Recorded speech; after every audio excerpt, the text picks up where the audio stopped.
আজকে পেপারে দেখলাম সিপিএম নাকি হুমায়ুনের সাথে, মানে আমাদের সেই কুখ্যাত বিধায়ক মুর্শিদাবাদের হুমায়ুনের সাথে, তার নতুন পার্টির সাথে জোট বাঁধছে আর কি। এর আগে অসুবিধা কী আছে? এর আগে আইএসএফের সাথে, এর আগে তো ইসলামপন্থীদের লোকেদের সাথে সিপিএম জোট করেছে, আইএসএফের সাথে তো জোট করেছে, এটা তো নতুন কিছু হলো না।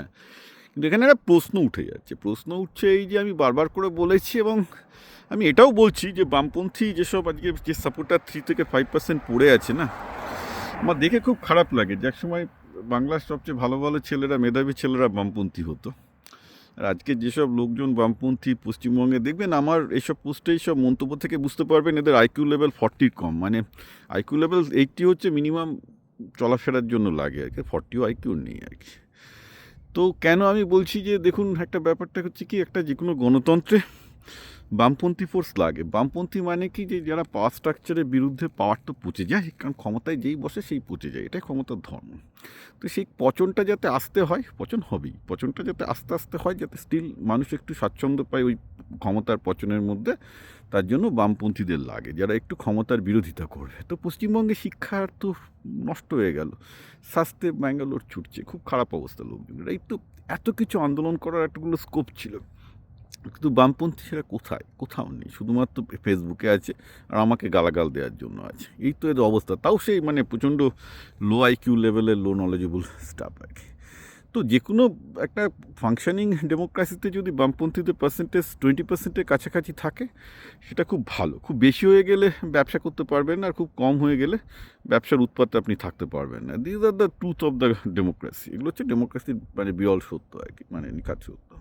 তো পশ্চিমবঙ্গে এখন বামপন্থী বোধহয় 4-5%-এ নেমে এসছে, এবং এর মূল কারণ কিন্তু সিপিএম, এবং কোনো বুদ্ধিমান নেতা নেই।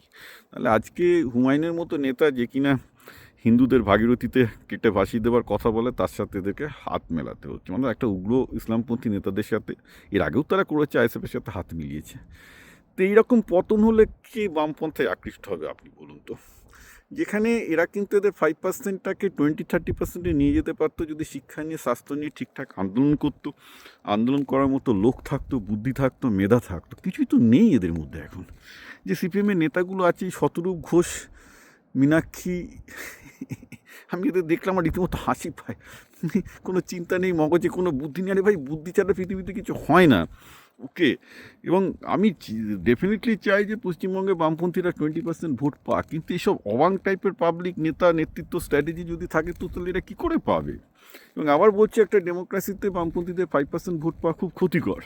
কিন্তু এই এই লোকগুলোকে কারা ভোট দেবে আপনি বলুন? মুসলমানরাও তো ভোট দেবে না সিপিএমকে হুমায়ুনের সাথে হাত মেলানোর জন্য, রাইট? আমাকেই তো লোকজন বলছে যে এটা হচ্ছে কি, মানে এরা পেয়েছেটা কি, যেটা ভাবছে যে একটা ইসলামপন্থী পার্টি হয়ে গেলে মুসলমানরা তাদেরকে ভোট দেবে। মানে এই যদি একটা বামপন্থী পার্টির চিন্তাধারা হয়, সেই বামপন্থী পার্টিটাকে মানে পার্টি না বলে একটা কতগুলো কুলাঙ্গার লোকের সংগঠন, মানে কতগুলো ফালতু লোকের ক্লাব বলাই আমার মতো এখন সিপিএমের যুক্তিসঙ্গত। এখন সিপিএম সত্যি কথা বলতে গিয়ে একটা কতগুলো ফালতু লোকের ক্লাব হয়ে গেছে। যতদিন না পশ্চিমবঙ্গে একটা ভালো কোনো মানে সুস্থ মাথার পরিণত মস্তিষ্কের বামপন্থী পার্টি না আসছে, পশ্চিমবঙ্গের কপালে দুর্ভোগ আছে, এটা আমি বলে দিচ্ছি।